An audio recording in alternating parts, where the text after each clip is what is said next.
Question number 13, Dinesh of Lucknow has a branch at Faridabad. Lucknow के जो दिनेश है उनकी एक ब्रांच है फरीदाबाद में। Goods are supplied to the branch, कैसा भेजा जाता है? कॉस्ट पर 25%।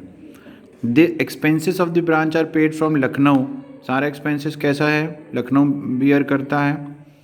And the branch keeps a sales journal and debtors ledger only. आपको यहाँ पर ट्रेडिंग बनाना है, प्रॉफिट एंड लॉस अकाउंट बनाना है। नहीं, सॉरी, सबसे पहले ब्रांच बनानी है, फिर ट्रेडिंग और फिर प्रॉफिट एंड लॉस। ये सारी चीज़ें आपको दी गई हैं, लेकिन हमको यहाँ से हम इस क्वेश्चन से नहीं सीखेंगे ट्रेडिंग, प्रॉफिट एंड लॉस। इसके बाद वाले क्वेश्चन से सीखेंगे, क्योंकि इसमें कंटेंट कम दिया हुआ है।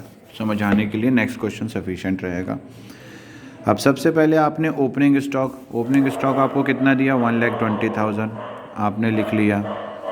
फिर है ओपनिंग स्टॉक के साथ ओपनिंग डेटर्स कितना है आपके पास? आपको नहीं पता। तो जब आपको डेटर्स नहीं पता होता है तब आप डेटर्स अकाउंट बनाते हो, लेकिन यहाँ पर हमको डेटर्स अकाउंट नहीं है, हमको दूसरी वर्किंग है ओपनिंग डेटर्स के लिए, जहाँ पर आपको क्या क्या फॉर्मूला में लिखोगे आप? Cash sales plus receipt from debtors minus credit sales. ये फार्मूला आप लिख लोगे। I repeat, opening debtors is equals to receipt from debtors, नहीं, एक मिनट, 1 2 3 4 5 ओपनिंग डेटर्स में आएगा फॉर्मूला आपका receipt from debtors plus 2 3 4 5 6 closing debtors minus credit sales. तो टोटल निकाल के देखिए आपका आ गया यहाँ पे 30,300। तो ये हमने यहाँ पर लिख दिया 30,300। फिर गुड सप्लाइड, कितना सामान सप्लाई किया गया हमको नहीं पता, तो गुड सप्लाइड का भी फॉर्मूला, टोटल गुड सप्लाई किया गया था आपका, ये सेकंड नंबर पर है। Goods receive from head office 1,50,000, और कुछ सामान रास्ते में भी था, गुड्स इन ट्रांजिट, जो कि 18,000। तो दोनों को हमने प्लस कर दिया तो कितना हो गया? 1,68,000। तो ये आ गया आपका गुड्स सप्लाइड 1,68,000। फिर है कैश अकाउंट, आपने कैश कितना, एक्सपेंसेस कितने के बियर अप किए हैं? तो यहाँ पर आपको दिया गया है 52,000 expenses paid by head office. तो ये आपने लिख लिया 52,000। गुड्स इन ट्रांजिट के लिए मैंने आपको बताया था कि अगर गुड्स इन ट्रांजिट हो तो गुड्स इन ट्रांजिट और स्टॉक रिजर्व दिया रहता है, तो हमको उसको निकालना पड़ता है, उसको हम बाद में निकालेंगे। फिर बाय कैश सेल्स कितने की थी? 87,500 की, फोर्थ नंबर के पॉइंट पर दिया गया है। अमाउंट फ्रॉम डेटर से लेना कितना है हमको? ये लिखा हुआ है रिसीट फ्रॉम डेटर 1,89,500। तो टोटल हो गया 2,77,000। गुड्स इन ट्रांजिट कितना है? 18,000। गुड्स इन ट्रांजिट 18,000 पर हमको कितना परसेंट निकालने का है? यहाँ पर गुड्स इन ट्रांजिट 18,000 पर वर्किंग तो आपको यहाँ पर दिया होगा थर्ड नंबर की वर्किंग 90,000 इंटू 20 डिवाइडेड बाई 120। तो ये कितना निकल कर आ गया? 15,000। तो ये आपका नहीं, थर्ड पॉइंट, सॉरी, हाँ, 18,000 का 20% अपॉन 120, तो डिफरेंस कितना निकला आपका गुड्स इन ट्रांजिट का? 3,000।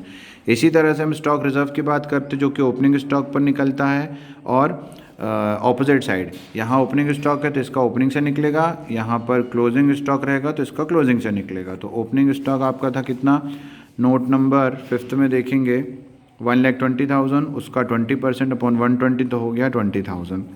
अब उस 20,000 का ब्रेक इवन निकाल के आप, नहीं सॉरी, क्लोजिंग का ब्रेक इवन निकाल के आप क्लोजिंग का निकालोगे। फोर्थ नंबर का 90,000 का 20 हो गया 15,000। ऐसे गुड्स इन ट्रांजिट कितने का था? 18,000 का था, 18,000 का 20% हो गया 3,000। फिर लास्ट पॉइंट, क्लोजिंग स्टॉक भी आपको दिया गया था 90,000, ये दिया गया है closing stock at invoice price. बाकी का बचा adjustment in good supplied, fifth number का पॉइंट। तो ये कितना हो गया? 1,20,000। एडजस्टमेंट गुड्स कितने का सप्लाई किया गया था क्वेश्चन में? देखो, ओपनिंग स्टॉक जो इनवॉइस प्राइस था 1,20,000, ठीक है, इंटू 20 डिवाइडेड बाय 120। तो ये निकाल के कितना आ गया आपका? नहीं यार, 1,68,000 वाली वर्किंग है ये। ये है 1 लाख गुड सप्लाइड, सॉरी, आपको निकालना है adjustment in good supplied. Good supplied कितने का था, 1,68,000 का, तो 1,68,000 का 20/120 तो आ गया 28,000। इन सबको ऐड किया, इसको माइनस किया, बाकी का प्रॉफिट कहाँ ट्रांसफ़र हो गया, P&L अकाउंट में।